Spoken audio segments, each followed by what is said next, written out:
Amigos, ¿qué tal? ¿Cómo les va? Un gusto saludarlos. Bienvenidos sean ustedes aquí a la casa de todos los Johaneros Go. Sí, efectivamente, la insólita experiencia. Pues muchas gracias por estar acá muy al pendiente de todo lo que implican. Muchas gracias por estar aquí y compartir, bueno, pues sus manitas, compartir su tiempo, compartir todo lo necesario para que en conjunto vayamos conociendo lo que implican estos grandes temas. Así que, bueno, pues en este capítulo de la insólita experiencia nos vamos a enlazar hasta España con Josep Guijarro, un reconocido investigador, periodista y difusor de todo lo que implican estos grandes temas de las otras realidades. Y mire usted que hace unos días, mirando la página de Espacio Misterio de la revista Año Cero, me llamó la atención esto: los ovnis evitaron una catástrofe mayor en Chernóbil. Fuentes consultadas por el diario ruso Pravda ponen de manifiesto que un ovni sobrevoló el reactor nuclear 4 de Chernóbil. Y bueno, aquí la pregunta de Josep Guijarro: ¿evitó una catástrofe mayor? Bueno, pues este es el tema que vamos a abordar hoy aquí en la insólita experiencia, así que las vías de comunicación entre todos ustedes y un servidor. Mire usted que a través de Twitter me encuentran como @JohananDíaz. Ahí lo está mirando usted en estos momentos en pantalla. A través del Instagram usted me encuentra también como Johanan Díaz.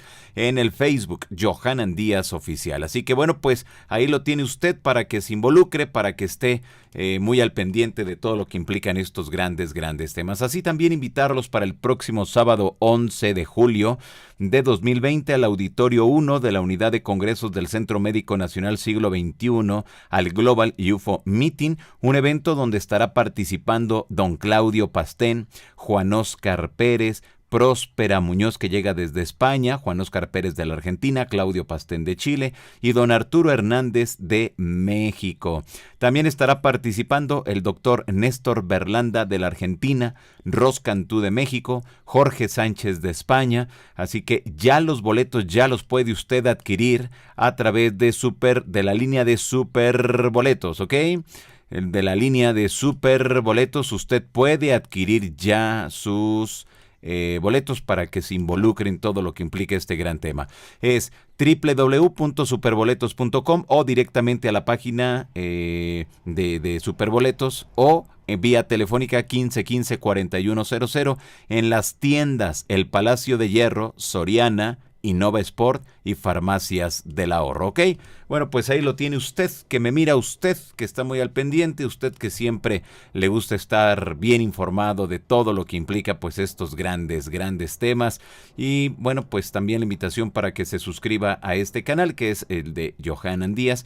Al momento que oprime el botón rojo de suscríbete, inmediatamente le saldrá un recuadro y lo invito para que active la campanita, que es la manera en que entre todos sabremos en qué momento está ya programado algún otro video aquí en la insólita experiencia. Pues vamos a enlazarnos entonces hasta España. Ahí se encuentra ya Josep Guijarro. Josep, un gusto saludarte, compañero. ¿Cómo estás? Buenas noches para ti. Buenas noches, Johanan, y buenas noches a todos los youtubers, telespectadores que siguen tu transmisión. Pues muchas gracias por estar acá nuevamente, Josep. Pues han pasado tantas cosas desde la última vez que anduviste por acá, Josep. Y hay un artículo que le comentaba a la gente que está ahorita conectada, de la revista Año Cero, la página de internet de Espacio Misterio, donde hablas de Chernóbil, hablas de ese presunto ovni, ¿no? Los ovnis evitaron una catástrofe mayor.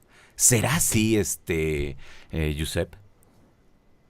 Oigo decirlo y me estremezco, porque yo ya tengo una edad. Esto ocurrió en 1986, corría el mes de abril, entre el 25 y el 26 se produjo una terrible fuga en el reactor nuclear de Chernóbil, que las autoridades soviéticas todavía en esa política tener la boquita cerrada, pues no quisieron anunciar al mundo, y cuando ya digamos la contaminación había llegado a Suecia, a los países escandinavos y por supuesto a muchas de las hoy repúblicas satélites de Rusia, entonces formaban parte también de la extinta Unión Soviética, pues ya no pudieron taparlo más y se supo esa gran tragedia, la mayor en cuanto a, no por número de víctimas, pero sí en cuanto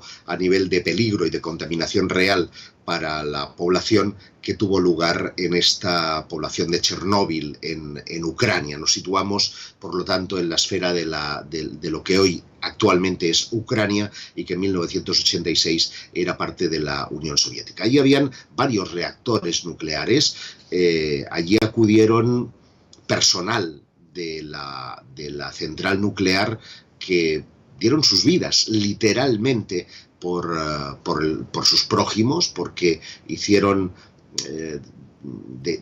intentaron sellar, vamos a decirlo así, el reactor, pues con lo que podríamos llamar hormigón armado, y tuvieron que soportar situaciones realmente dantescas, ¿no? El pelo se les iba cayendo a jirones.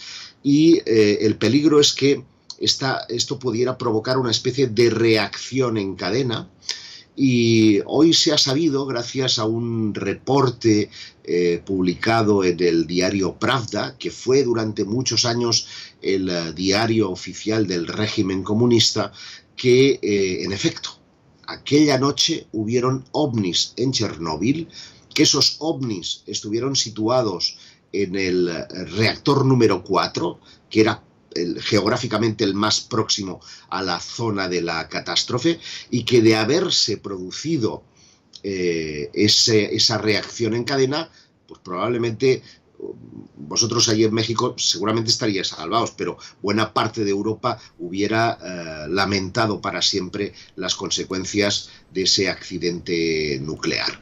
Por lo tanto, una de las hipótesis que se plantea en el artículo al que tú haces mención es que, en efecto, los ovnis o la presencia de ovnis evitaron un mal mayor, a pesar de que, como verás a continuación por otras informaciones que te iré dando, pasaron muchas cosas, no solamente aquella noche, sino también en los días precedentes y posteriores a la catástrofe nuclear.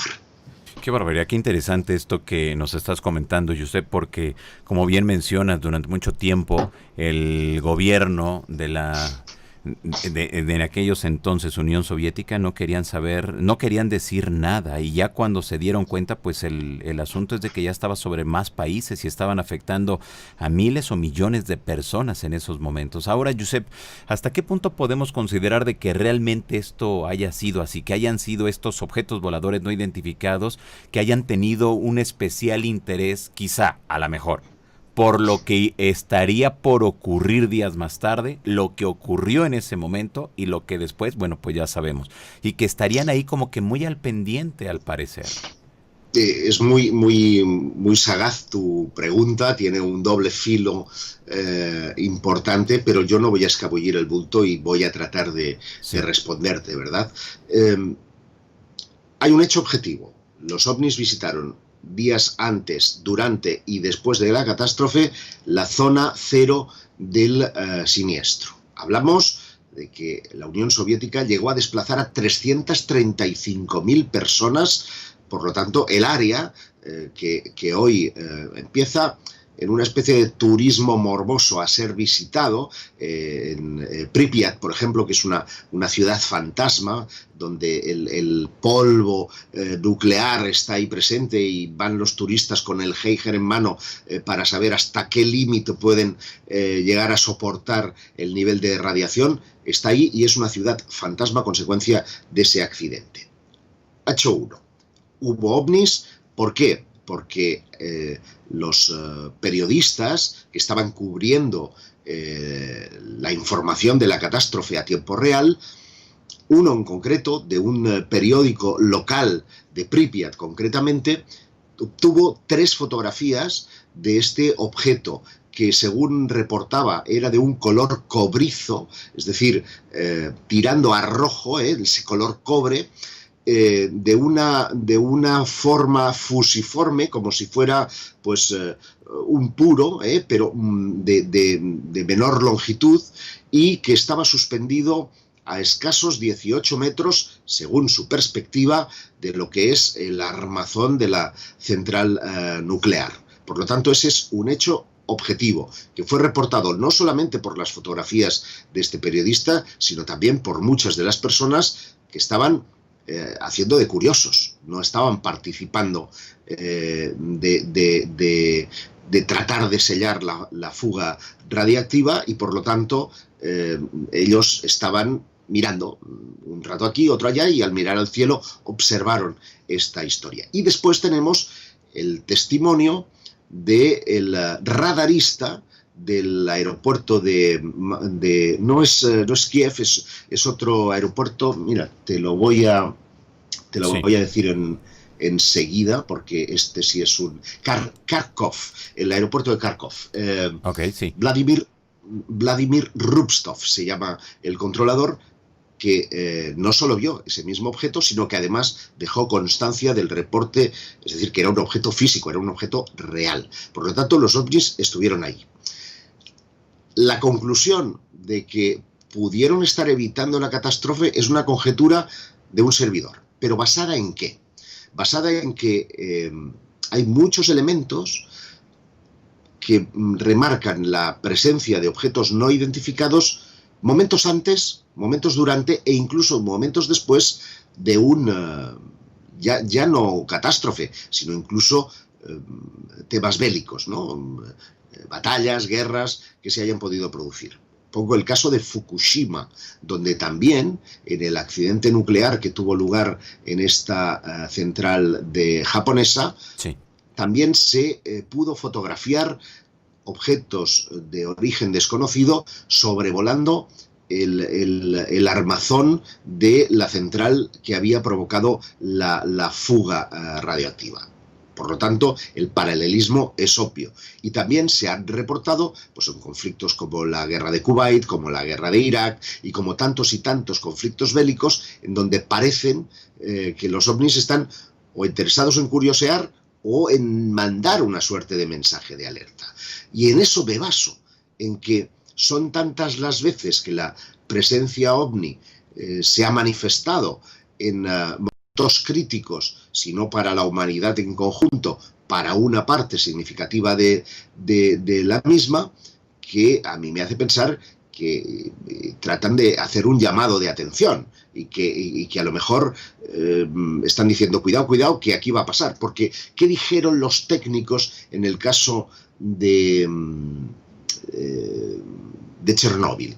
Los técnicos dijeron que lo más probable es que si no se hubiera logrado sellar ese núcleo, hubiera podido provocar una reacción en cadena que hubiera empezado precisamente por ese reactor número 4. Con lo cual, establecer ese paralelismo de que los ovnis se posaron por encima del mismo, a mí me hace pensar que era como una especie de llamado particular a decir, ojo, aquí es donde tenéis que tener cuidado, porque como este segundo se vaya al garete, va a haber una verdadera tragedia internacional.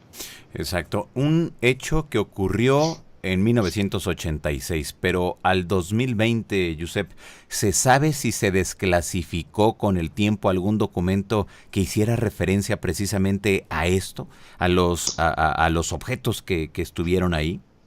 No, lamentablemente solamente tenemos una conferencia que dio Vladimir Putov en 1994 en el MUFON, en la Mutual UFO Network en Estados Unidos, y en el que aseguraba tener varios testigos acreditados, tanto de origen militar como de origen civil, que manifestaban exactamente esto mismo que te estoy diciendo.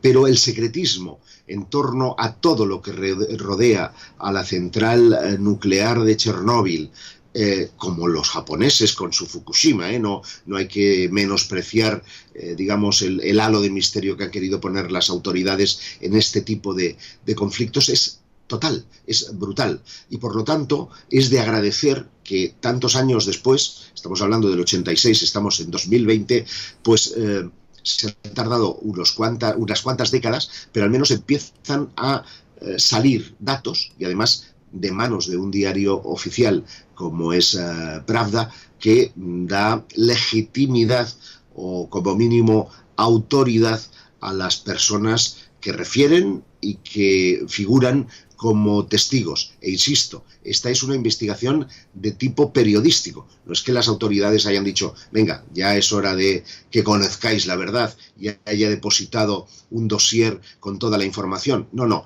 Esto es periodismo, tirar, mover, sobornar, hasta conseguir la información que se necesitaba. Exacto, muy bien. Ahora, tenemos entonces que estuvieron estos objetos antes, durante y después del incidente allá en Chernóbil. Quizá, por un lado, tú pones aquí en esta nota de espaciomisterio.com, de la cual estamos basando esta entrevista, y lo dejas al último como una pregunta. ¿Evitaron los ovnis una catástrofe mayor? Es para pensárselo, así es como finiquitas esta nota. Pero me llama la atención que también haya testimonio por parte de varios militares en otros momentos, en otros espacios, en otros países, donde mencionan que si hay armamento atómico o nuclear, los ovnis están ahí. Pareciera que les llama mucho la atención este tipo de energía o esta tecnología, Josep. Mira, tú sabes que en los orígenes de la era moderna del fenómeno OVNI estuvo muy vinculado a todo lo que tiene que ver con la Guerra Fría, hecho por el cual los sociólogos han tendido a ver una especie de relación entre los ovnis y la sociología y no creen en una manifestación de tipo extraterrestre, habida cuenta de que parecen estar amoldándose a los hechos, preocupaciones y miedos sociales que van avanzando con el paso del tiempo. Esto es normal pensarlo así dentro de lo que son mentes racionales, y yo presumo también de utilizar la razón, ¿no?, para argumentar. Pero no es menos cierto que después de que Kenneth Arnold tuviera su famoso avistamiento allá en el Monte Rainier y apareciera este otro personaje que era George Adamski, que allí vendiendo hamburguesas debajo de Monte Palomar, con su telescopio sacaba fotografías nocturnas de los astros y sorpresivamente consigue unas fotografías que se han hecho mundialmente famosas porque han dado lugar a una estructura, ¿no?, de platillo volante que es peculiar, que es el ovni adamskiano. Yo creo que tengo uno por acá, mira, te lo voy a mostrar. Ok, perfecto, sí. Para que todo el mundo sepa de qué tipo de platillo volante estamos hablando. Estas tres bolas serían características y este tipo de formación sería lo que conoceríamos como ovnis o platillos de tipo adamskiano. Pues bien, este hombre, después de obtener aquellas primeras fotografías, dijo sentir en su cabeza voces, soñar, tener percepciones de una cita, un poco como ocurre en el film Encuentros en la tercera fase o en el tercer tipo, creo que es conocida ya en México, ¿no? Así.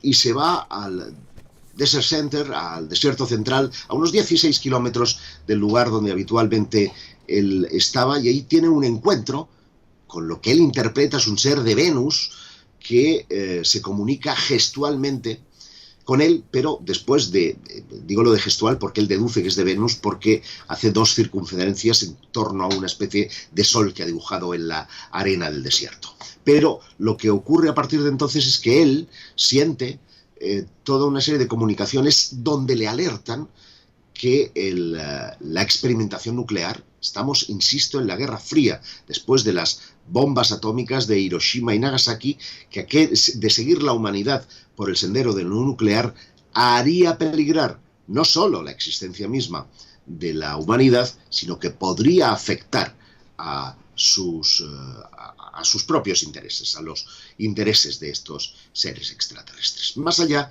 de que demos o no crédito a este tipo de experiencias, que como sabes, dentro de la ufología tradicional siempre han sido muy cuestionadas, no acaban de ser creídos, inmersos en estos tiempos de extremo materialismo o extrema racionalidad, el acento lo pone precisamente en el tema de la energía nuclear. Y como Adamski vamos a tener a Eugenio Siragusa, sí, vamos a tener a decenas de contactados por el mundo, donde van a poner justamente el acento en el tema de lo nuclear. Oye, pues si a mí me llaman Pepe y me giro,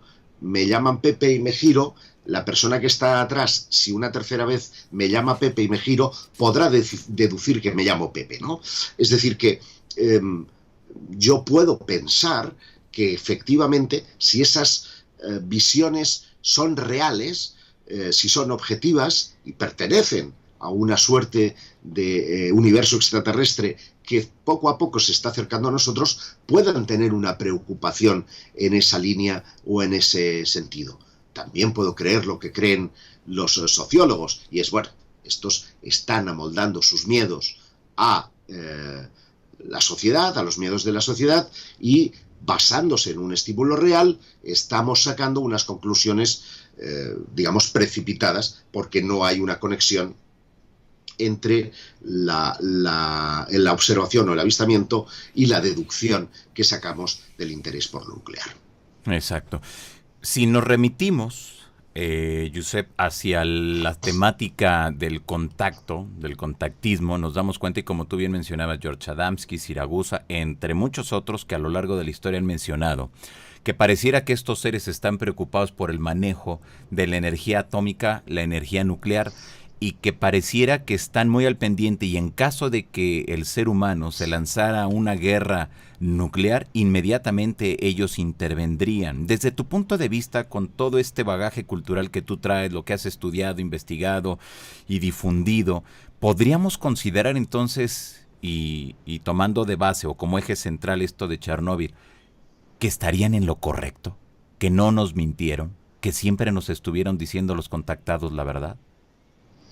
Yo estoy convencido que la gran parte de los contactados jamás mintieron.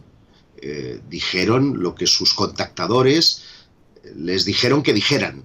No sé si me sigues. Sí, cómo no. Y en consecuencia, ninguno de ellos faltó a la verdad. Otra cosa es que sus testimonios sean estricta o pertenezcan a la realidad estricta que todos nosotros concebimos. Seguro que te ha pasado, Johanan, porque eres un investigador de campo y me consta que sales por ahí con mucha gente de avistamientos nocturnos. Así es, sí. Y suele ocurrir que algún testigo te está diciendo, fíjate allí, y a lo mejor lo que para ti puede tener una explicación tremenda, para él es algo sobrenatural, y hay veces, y esto también me ha pasado, en donde me está diciendo, es que no lo ves, y yo no estoy viendo nada, y aquella persona está viendo, como que existieran más de un plano de la realidad, y esta persona, por la razón X que fuera, porque no está loca, le hemos hecho las pruebas psicológicas pertinentes, ha pasado los test psiquiátricos, no está bajo medicación ni bajo los efectos del alcohol, y sin embargo insiste en que está manteniendo o viendo cosas extrañas, pues puede ser que esté viendo un plano de la realidad al que nosotros no accedamos, porque a lo mejor su cerebro es como una radio y es capaz de sintonizar en unas frecuencias donde mi mente más materialista soy incapaz de llegar. Por lo tanto, yo quiero insistir en que ellos no nos mintieron, pero también quiero advertir que los contactadores nunca dicen tampoco la verdad. Es decir, nos dicen la verdad que queremos escuchar. Esto es un poco como los noticieros políticos o los periódicos, ¿no? Tú compras los periódicos o sigues las cuentas de Twitter que más se amoldan a tu forma de pensar. No dejas entrar el pensamiento crítico. Y ahí está la grandeza, en que muchas veces damos por bueno todo lo que se nos dice cuando a lo mejor sería muy cuestionable. Hace muy poquitos días subía a mi canal de YouTube un vídeo en el que explicaba un caso que no tiene, tiene que ver y no tiene que ver con los ovnis. Es el de unos chicos a los que conocí en Montserrat hace la friolera de 25 años atrás, Y en Montserrat, ya sabes, es una montaña mágica, acá a unos 30 kilómetros de donde estoy, en la provincia de Barcelona. Tiene unas formaciones geológicas muy peculiares, porque son como agujas, ¿no? De ahí que reciba el nombre de Serrat, que es como una sierra, ¿no? Sí. Está cortada, una sierra cortada por Los Ángeles, y hay una larga tradición de luces que se gesta prácticamente en la Alta Edad Media, en el año 880. Pues bien, estando allí en unas avistamientos o contactos que protagonizaba Luis José Grifol, un contactado internacional muy conocido, me encontré con un chico, Carlos, que él pretendía establecer contacto con ellos a través de la Ouija. Método que tiene ahí sus más y sus menos de peligro, ¿no? Y él me contaba que, bueno, las primeras sesiones pues eran inconexas, el vaso se movía a un lado y al otro, formando a veces palabras que no existían, letras al puro azar, hasta que finalmente entran en una dinámica, esos 4 chavales, en las que empiezan a contactar. Y contactan, no te lo pierdas, con una especie de Astar Serán, que les dice que es el comandante de la nave 123. Bueno, ellos lo que quieren, como todo ser humano curioso, es: quiero un contacto físico, dime fecha, hora y lugar y vamos allí a veros, ¿no? A poder mantener un contacto cara a cara. Y aquella Ouija venga a darles detalle de sus misiones, que si la nave 123 tenía misiones, digamos, exploratorias, pero habían otras que eran comerciales, en fin, les va dando detalles. El caso es que ellos insistían mucho y el comandante no daba nada. Hasta que un día les dice: mira, Jordi, uno de los presentes, va a poder ver al fin la nave 123. Pero no les dice ni lugar, ni hora, ni día, ni nada de nada. Y el caso, bueno, ellos estaban contentos porque como eran íntimos amigos, pues si lo ve Jordi y lo ve él solo, pues nosotros vamos a confiar en lo que dice nuestro compañero. Pero Jordi contrae un cáncer y Jordi muere en un tiempo fulminante del mismo, naturalmente sin haber visto la nave 123. ¿Qué ocurrió? Pues que cuando los compañeros fueron al cementerio a ver cómo introducían el ataúd en el nicho, se quedaron petrificados, porque el nicho era el 123. Para ellos, de repente, todo casó. Es decir, la Ouija les había estado mintiendo. Aquello no eran extraterrestres, no eran espíritus, ni era nada de nada. Era una especie de proyección, de anticipo de la realidad y de la experiencia que uno de ellos, lamentablemente, tendría que vivir por culpa de un cáncer de pulmón. Qué barbaridad, qué interesante este caso, Josep. Y nos damos cuenta que en muchas de las veces pareciera que desde esas otras realidades están jugando con nosotros. Sí, fíjate que acá en España, hace ya también bastantes años, nos reunimos en un monasterio que hay en Gilet, en la provincia de Castellón. Pues buena parte de los ufólogos hoy día conocidos, ¿no? Y entonces algunos de ellos también. Hablo, por ejemplo, de Salvador Freixedo, de Antonio Rivera, de Juan José Benítez y de tantos y tantos que asistieron a aquella reunión, pues vamos a llamarle profesional, porque únicamente no era para el público abierto, sino para acordar, ¿no? una serie de puntos. ¿Qué eran esos puntos? Pues habíamos llegado a la conclusión, un poco al albur de Pere Valverde, que era uno de los fundadores del Instituto de Investigaciones y Estudios Exobiológicos, que el fenómeno OVNI, como muchos otros fenómenos, se manifestaba en su parte más contactística para intentar cambiar las creencias de la población, que parte de las actuales religiones podrían haber estado basadas en encuentros con lo desconocido, que por falta de una cultura espacial se habrían asociado a lo sobrenatural en lugar de asociarse a lo extraterrestre, y que por lo tanto esta otra realidad se valía de todo lo que estaba a su alcance para socavar nuestra fe, ya fuera pues con fenómenos de tipo poltergeist, con la Ouija, con sesiones espiritistas, con apariciones de ovnis, con, en fin, apariciones marianas, con lo que fuera, porque aquello en el fondo lo que hace es generar un profundo impacto en la mente del testigo, y ese testigo ya jamás va a ver igual la realidad. Tú conoces a muchos testigos y desde que han tenido su experiencia importante, transgresora, lo que ha cambiado su forma de ver la vida, y todo lo que ocurre a su alrededor, quieran o no, muchas veces lo quieren relacionar con aquello porque parecen ser tocados, ¿no?, por ese halo de misterio que rodea todas estas cosas. Pues ¿sabes qué ocurrió, Johanan? Que firmamos un proyecto que se llamaba Proyecto Delfos. Tengo aquí algunos textos por si luego te interesa que lo compartamos. Sí, de favor, sí. Okay. Y lo que acordamos fue que bueno, todo el mundo, generamos equipos y todo el mundo pues probara en lo que más entusiasmo le favoreciera a atentar a eso oculto para recibir manifestaciones. Y quienes empezaron a experimentar fueron precisamente los que pusieron en marcha toda aquella historia, el propio Pedro. Curiosamente, llámale casualidad, triste casualidad, pero Pedro terminó muriendo de una forma fulminante sin estar enfermo de nada, y tuvo un ataque al corazón que le dejó en la tumba.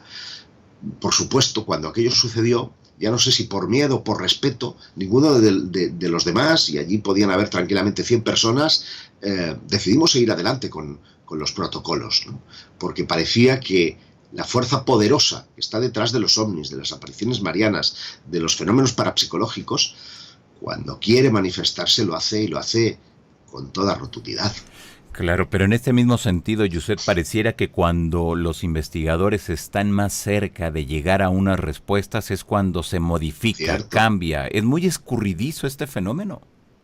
Cierto, sí señor. Cómo se nota que pisas la calle, los testigos, hablas con ellos. Porque es verdad, el fenómeno ovni en particular, pero todo lo demás, pero especialmente el fenómeno ovni, es muy cambiante, y de ahí que los sociólogos, que al menos aquí en Europa, esa Nouvelle Vague francesa, que fue capitaneada por sociólogos y psicólogos que pretendían justificar la existencia de los ovnis en base a patrones sociales, no creían que el fenómeno ovni fuera físico, real, pues adquiriera la importancia que sigue teniendo en parte, y que sin embargo en Estados Unidos, en Latinoamérica, pues ese tipo de ideas no caló, porque yo siempre he dicho que tenéis un poquito la mente más abierta, ¿no?, en ese sentido.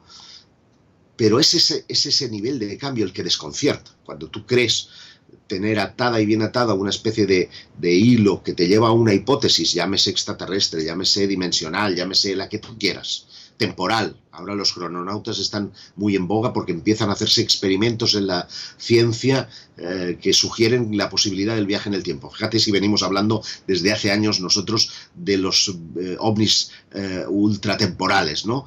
Pues bueno, no es que el fenómeno se adapte, es que lo desconcertante es que si se han manifestado luces, cuando dices, no, es que es un fenómeno lumínico que afecta, ¡pum!, ese día te sale uno de estos así, de puro metal, y dices, no, pero ya me fastidió la regla, me rompió la regla. Y lo mismo por quienes han querido marcar rutas, quienes han querido dar zonas particulares de mayor o menor avistamiento, quienes solamente nos vale la pura estadística. Todo lo demás es pura conjetura, porque el fenómeno ovni se adapta a nuestros miedos, a nuestras felicidades, a nuestra apertura mental. Claro. Y yo estoy sorprendidísimo, Johanan, porque en los tiempos que estamos viviendo, estamos en unos tiempos muy interesantes en lo que respecta a lo extraterrestre, porque se está produciendo por primera vez una apertura a nivel oficial, ya no solamente de Estados Unidos, sino en la mentalidad del establishment científico.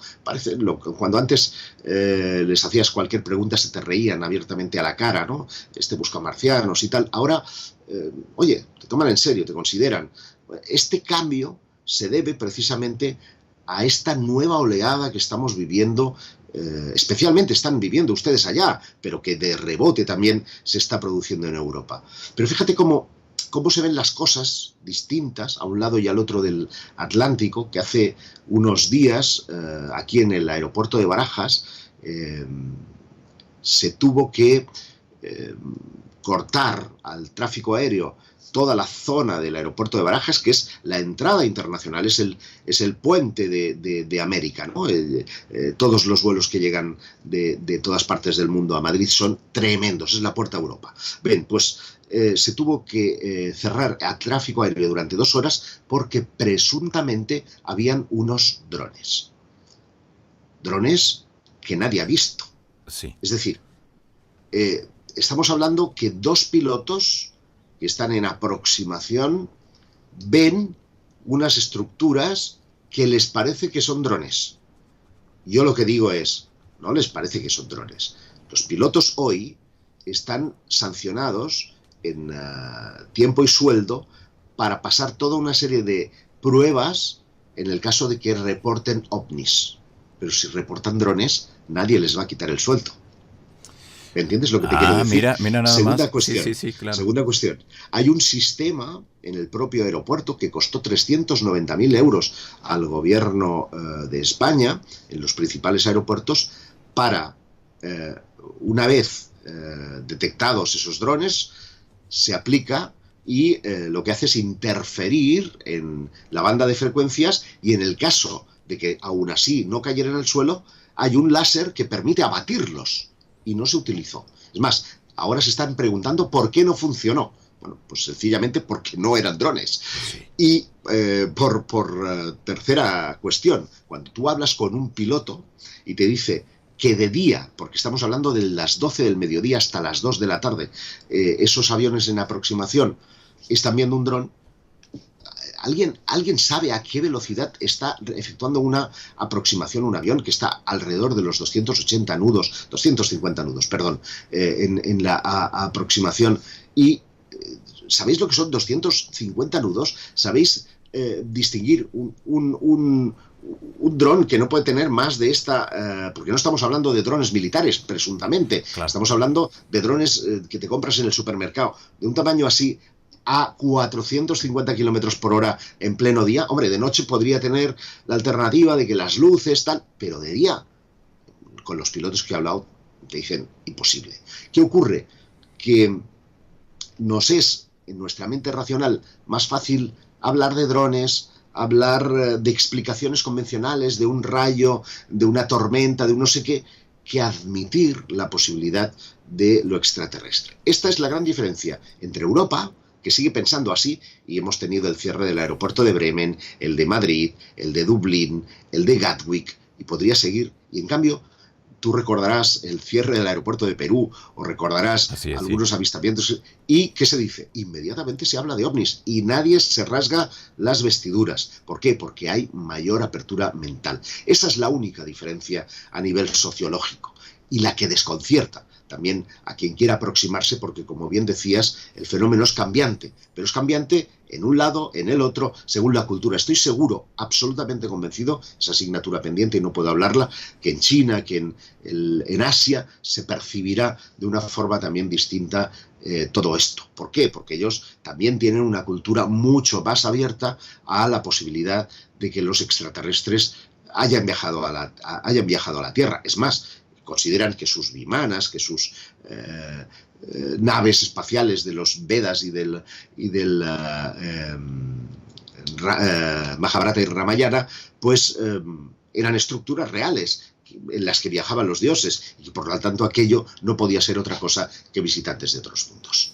¿Por qué consideras que al 2020 todavía continúa ese miedo al hablar, al reconocer, al explicarle a la sociedad? ¿Saben qué? Se cerró tal aeropuerto por esta circunstancia, con este ejemplo que nos ponías de allá, de tu país en España, pero tenemos muchos casos en todo el mundo, y en unos, como bien lo mencionabas, se reconoce abiertamente, y en otros simplemente es guardar silencio y hacer hasta lo imposible porque no se difunda la información. ¿Pero por qué? ¿No se supondría que ya estamos en otros tiempos, estamos ya más abiertos a todo este tipo de información, Josep? Sí, mentalmente es cierto que estamos en otros tiempos. A nivel particular es cierto que estamos en otros tiempos. Pero hay que ponerse en clave de Estado. Y cambio de tema para poner un ejemplo que pueda ser entendido por todo el mundo. En España, donde yo vivo, no se ha registrado, felizmente, ningún caso de coronavirus. Hemos tenido 2, uno ha sido declarado falso positivo y el otro sigue en cuarentena, es de un turista británico que estuvo en contacto con un señor que había estado a su vez en Wuhan y presuntamente está contagiado. Bueno, son 2 casos que vinieron de fuera y llegaron a España, pero ninguno de los 2 hoy por hoy está contagiado. No hay ningún caso, ningún peligro, ninguna cuestión, ¿no? que haga peligrar la economía, y sin embargo, ayer mismo se cancelaba en Barcelona el más importante certamen dedicado a la empresa de los celulares, el Mobile World Congress. Un mobile que mueve 500 millones de euros para la ciudad. Una suma importante. Claro, sí. ¿Por qué se ha cancelado este congreso? Te preguntarás. Por miedo al coronavirus. Y las autoridades dicen, pero si no hay ningún caso, no. Ya, pero como tienen que venir gente de China, pues ya, pero usted está presuponiendo. Bueno, pues con esto pasa exactamente lo mismo. Si no sabemos qué es el fenómeno OVNI, ¿qué es lo que paraliza un aeropuerto? ¿Cómo vamos a decir a nuestros ciudadanos que pagan religiosamente sus impuestos para tener la presunta seguridad? Nos hemos gastado una pasta en arcos de seguridad, en escáneres, para evitar ataques terroristas, que son todo mentiras, son para quitarnos el miedo. En realidad, si alguien quisiera tentar, podría encontrar la manera, estoy seguro de poder hacerlo.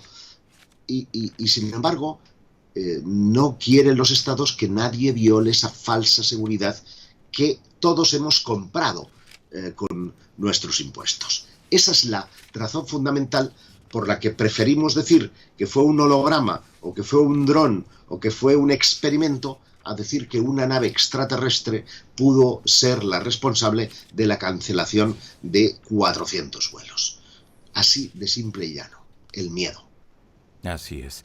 Y sobre todo que también a lo mejor tendríamos que aumentarle ahí el temor de que en muchas de las veces las personas que están o son las responsables de esas áreas, lo que buscan es seguir en el gobierno, en las estructuras del gobierno, y si hablan de esto, posiblemente, como sucede en muchos casos en Latinoamérica, si hablan del tema, entonces ya no los van a postular para el siguiente cargo hacia arriba dentro de la estructura del gobierno, ¿no? Que podría ser, no sé cómo se maneja eso allá en Europa, pero lo que sí nos queda muy claro es de que es un fenómeno... Déjame decirte eso. Que acabas de decir, que es la pura verdad. En el último Ufology estuve en contacto con la alcaldesa de Miami, que recordarás tú, se hizo famosa en todo el mundo por unas declaraciones en las que ella manifestaba haber sido abducida por los extraterrestres. Bueno, pues esta mujer me confesó que a raíz de esas declaraciones sus opositores políticos lograron terminar con su carrera, ¿vale?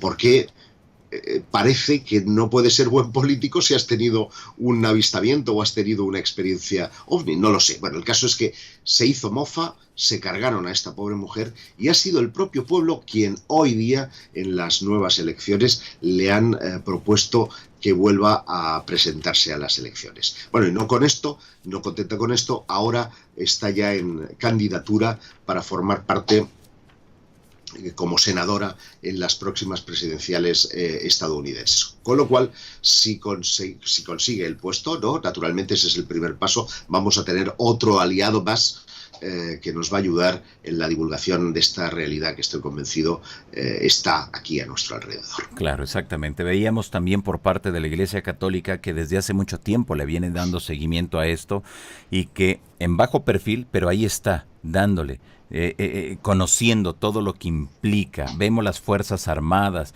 vemos ahora que Estados Unidos se ha pronunciado mucho desde el Pentágono, que sus agentes están buscando la información, vemos que hay muchos, conforme va pasando los meses, Josep, vemos a más funcionarios públicos que están ahí al pendiente de lo que implica. Es decir, ya es un tema que no se puede obviar, ya es un tema que no se puede hacer a un lado.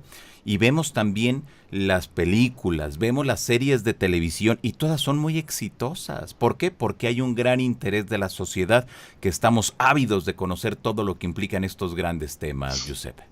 Sí, y hay un dato que además no quiero que a nadie se le pase por alto. Hemos tenido nuestro tiempo de Pentágono, pero ahora es el tiempo de los radioastrónomos. Siguen recibiéndose las señales, las FRB, las señales rápidas, procedentes de algún punto muy lejano en el espacio, pero con una regularidad asombrosa. Ráfagas de 16 en 16 señales que se producen todas las santas semanas. Oye, esto no es una fuente natural, claro. Ha sido descartado. Por lo tanto, pongámonos a trabajar, sepamos quién y qué nos está mandando un mensaje desde las estrellas.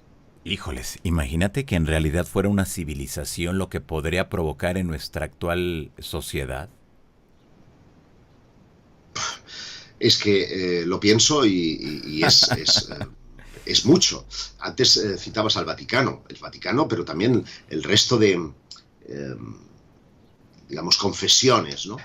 Porque imagínate, si hemos tenido a Jesús, que se ha encarnado como Dios acá en la tierra para redimirnos a nosotros, habrá redimido también al resto de civilizaciones del mundo extraterrestre. ¿Tendrán los extraterrestres a un líder espiritual y por lo tanto va a tocar evangelizarles o nos evangelizarán ellos? Esto por el lado de la fe. Por el lado de la economía, imagínate, viene hoy una supernave que está aterrizada precisamente en México, Distrito Federal, en la Plaza del Zócalo, allí puesto, imagínatelo. Sí. Y que han venido con una tecnología tan asombrosa que ponen en punta a México de la producción de cualquier producto manufacturero, o que han venido con un remedio, con una nueva revolución de medicina que os pone a la cabeza de todos los recursos biotecnológicos del planeta. Oye, esto puede cambiar de hoy para mañana, pero ¡zas!, en un chasquido, porque es verdad que si hay una civilización más avanzada, que lo es, porque como mínimo es capaz de llegar a donde nosotros no somos capaces, tendrían que cambiar muchas cosas, en economía, en política, en militar, en espiritual, en todos los campos que afectan al ser humano. Pero lo que sí nos debe de quedar muy claro para toda la gente que te mira, que te está escuchando, Josep, que el tema es real, que es auténtico. Sí, sí. ¿No? Ahí no tenemos ni la menor duda, absolutamente de nada. Es auténtico este fenómeno. Sí, sí. Una cosa es que podamos divagar acerca de su procedencia o no. Pero lo que es incuestionable es lo que ya han visto millones de personas en todo el mundo, lo que ha sido estudiado por universidades prestigiosas de todos los lugares del mundo, por gobiernos, por militares, en fin, por todas las estructuras de la sociedad. Pero lo único que ha faltado es dar el paso a decir, miren, estos objetos que sí se ven son esta cosa. Esto es lo único que falta. Y a mi juicio, creo que estamos cerca. Estamos cerca. Así es. Josep, ya para ir cerrando esta conversación contigo en esta ocasión, y de verdad que yo te agradezco enormemente que estés nuevamente aquí con todos nosotros, tenemos que después de que cae esa cortina de hierro allá en la Unión Soviética, que llega la perestroika, exacto, sí, que llega la perestroika, que hay grandes cambios sociales, políticos, culturales en la Unión Soviética y da paso a Rusia. Hubo muchos documentos que comenzaron a filtrarse, que comenzaron a darse a conocer de investigaciones que se hacían, pero los que más llamaron la atención y que recuerdo muy bien, para mediados y finales de los 90 fue la de los cosmonautas, de los encuentros, de los avistamientos de objetos extraños que habían tenido en el espacio exterior. Ante todo eso nos damos cuenta que no solamente es en la Tierra, en nuestra atmósfera, sino también allá afuera, allá arriba. Y ese es el principal argumento que yo siempre utilizo para decir que el fenómeno es extraterrestre. Es decir, que puede haber otros orígenes, sí, pero una parte es extraterrestre. Porque la mayoría, incluso de gente, digamos, científica, circunscribe el fenómeno OVNI a la atmósfera terrestre. Y no, hay vídeos asombrosos obtenidas desde las cápsulas espaciales donde estamos viendo la Tierra bombardeada, entrada y salida de objetos que dices, ¿esto qué es? ¿Qué festival es este? Y nadie ha podido explicar estas cosas. Hay algunas que incluso la NASA ha admitido como objeto no identificado, otras ha prestado incluso atención a decir, no, pues esto era parte de la tobera de la nave, por la posición de la cámara, esto es un reflejo de no sé qué, pero hay algunos, y esto es lo interesante, reportados inclusive por astronautas en la superficie de la Luna o en viajes orbitales, donde se han visto objetos no identificados que no pueden ser sino que objetos de origen extraterrestre. Exacto, es que ahí no hay vuelta de hoja. Se supone que el ser humano, al momento que llega al espacio exterior, es con la tecnología más avanzada que se tiene hasta ese momento. Pero de repente, o frente a los astronautas o los cosmonautas, aparece algo extraño que no corresponde a ni a Estados Unidos, ni a Francia, ni a Rusia, ni a China, ni a nadie. Dices, caray, pues no que nosotros tenemos lo más avanzado. Sí, y no solo eso, es que tenemos comunicaciones que sorprendentemente, yo no sé si fue una torpeza o no, me consta que hubo ahí una intervención judicial por parte de Steven Gert para obtener toda una serie de documentos que estaban clasificados de la NSA, la Agencia de Seguridad Nacional, en la que figuraban una serie de comunicaciones extraterrestres, además el título del proceeding era este, y que fueron dadas a los más importantes criptógrafos de la época, estamos hablando de finales de los años 40, principios de los años 50, y que nadie pudo descifrar. Luego se dijo, o esta fue la versión que se dio, que eran ejercicios para los criptógrafos, pero cuando tú te miras los ejercicios de criptografía, todos, absolutamente todos, tienen al final como en los crucigramas, ¿verdad?, la solución. Y este no la tenía, nadie ha podido descifrarlo, por lo tanto, es evidente que han habido comunicaciones previas. No sé si sabes, yo ahora lo estoy documentando porque estoy a punto de subir un nuevo vídeo al canal que va sobre comunicaciones extraterrestres, que en el año 88 un ingeniero electrónico empezó a explorar el universo a través de comunicaciones por ondas gravitacionales y ha llegado a obtener mensajes en código Morse, pues de lugares tan asombrosos como Marte. Y lo que es curioso, si fueran letras inconexas, que fueron las primeras, pues uno podría pensar que, bueno, yo qué sé, puede ser una contaminación, ¿no?, del propio planeta. Pero es que llegaban a resolver ecuaciones matemáticas y eso ya es una cosa, es un paso más, ¿no? Es decir, estamos en un momento dulce porque hay mucho todavía de lo que ir tirando del hilo, pero seguimos teniendo la sensación de que no hemos avanzado nada, porque a medida que damos un paso, otro que nos cierran, otro paso, otro que nos cierran, yo pienso que tarde o temprano podremos sacar la cabeza y decir, tenía razón, ellos están aquí. Exactamente, muy bien. ¿Consideras, Josep, que esta noticia que se dio a conocer sobre los ovnis allá en Chernóbil sea algún punto de Rusia, de las instancias gubernamentales o militares o de alguien en específico de la estructura del gobierno que está liberando esta información para llamar la atención, por llamarlo de alguna manera, ante también las declaraciones que ha hecho Estados Unidos y que toda la atención en estos momentos está hacia aquel país y que digan, nosotros también acá tenemos, miren, aquí tenemos también nosotros en Rusia? ¿Podrá ser? Sí, pero no exactamente. Voy a intentar explicar. Tu intuición es muy buena. Efectivamente, hay un interés del statu quo soviético o ruso, para ser exactos, de equipararse, es decir, ojo, que no solamente las cosas están pasando allí, nosotros también tenemos un nivel de información. Pero las órdenes de esta liberalización de información no son dadas por las autoridades. ¿Qué ha ocurrido?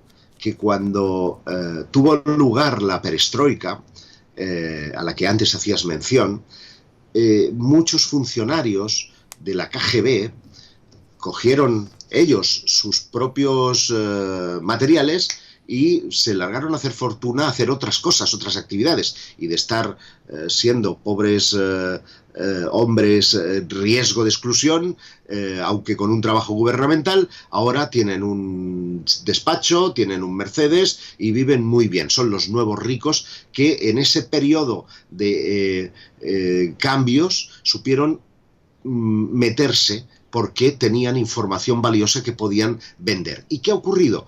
Que ahora son estos mismos los que compraron esa información quienes dicen, caramba, si los otros la están proporcionando y están filtrando a cambio de dinerito estas informaciones. Por lo tanto, es verdad, existe esto que dices, en Rusia ocurre lo mismo que en todos los países del mundo, pero no es que Putin se haya enajenado y haya dicho vamos a tener un acto de buena fe y vamos a liberar aquí información, sino que es algo más oscuro, como es el tráfico de documentos. Así es, pues, híjoles, qué interesante, de verdad que esto. ¿Hacia dónde crees que apunte todo? ¿Por el lado de Estados Unidos, por el lado de Rusia y quizá por ahí, veíamos hace unos días también lo de Inglaterra, ¿no? Que desde hace ya mucho tiempo viene desclasificando y que ahora sí dicen que es la última de las últimas desclasificaciones, pero el asunto es de que el tema está presente en la conciencia de los funcionarios. Mira, yo tenía mucha fe en China, sí. Pero no sé si el destino o la mala suerte o una mano negra les ha puesto en un brete de una forma tremenda en estos últimos meses. Pero China estaba apostando muy fuerte por anunciar esa existencia de extraterrestres. Había puesto ya en marcha su proyecto FAST. Tiene un proyecto más bestia que SETI, de comunicaciones extraterrestres, y además tiene un programa espacial que pretendía poner al hombre en Marte en aproximadamente 2 años, mucho antes de lo que iba a hacerlo Estados Unidos, que ya lleva trabajando en ese tipo de historias. Es más, tienen desarrollados toda una serie de prototipos de drones supersónicos teledirigidos, con lo cual todo esto ha quedado ahí aparcado por culpa de una enfermedad, de un virus. Por lo tanto, esta era mi primera apuesta. Luego están los otros 3 actores. Europa, al que yo creo que no va a estar afortunado, y por lo tanto nos quedan 2, que son Rusia y Estados Unidos. Y a lo mejor la campanada nos la da Rusia, pero ya veremos. Ahí soy más cauto. Muy bien, perfecto. Pues ahí está. Josep, ¿dónde la gente puede entrar en comunicación contigo? ¿Dónde te pueden seguir a través de las redes sociales? Pues tengo canal de Twitter, de Facebook y de Instagram. En todos ellos es @JosepGuijarro. Y luego, pues como tú, pues tengo también mi canal de YouTube, que es mi nombre, Josep Guijarro, canal oficial. Estas son las fórmulas y a partir de ahí nos hablamos. Y por cierto, Johanan, sí, algún día tenemos que hacerlo al revés, ¿no? Perfecto, cuando tú digas. Te vienes tú a mi canal. Órale, ¿sí? Ya está, claro que sí. Aquí queda dicho, ¿eh? Órale, sí, claro que sí. Cuenta con ello, desde luego, y ahí te vamos platicando todo lo que hemos encontrado, lo que nos hemos enterado acá, sobre estos grandes temas que de verdad a mí me llama tanto la atención, que en América haya un gran interés y que veamos cada vez cómo se desarrolla estos temas por parte de las autoridades gubernamentales, militares, que hay una gran apertura, pero que a pesar de que tienen la apertura no saben por dónde abordar el tema para, según ellos, no quedar mal ante una sociedad y que su imagen se desplome, que yo creo que entre más transparentes sean, van a tener el apoyo siempre de la sociedad, Josep. Claro que sí, no me cabe la menor duda. Perfecto, muy bien, pues ahí está. Pues te mando un fuerte abrazo, Josep, de verdad, muchas gracias por haber estado por acá. Gracias a ti. Bueno, pues ahí estamos en comunicación, hasta la próxima. Hasta la próxima. Gracias. Bueno, pues hemos escuchado a Josep Guijarro. Sígalo usted a través de sus redes sociales. Ya saben, todas las redes sociales lo encuentra así, tal cual, como nos ha dicho Josep Guijarro.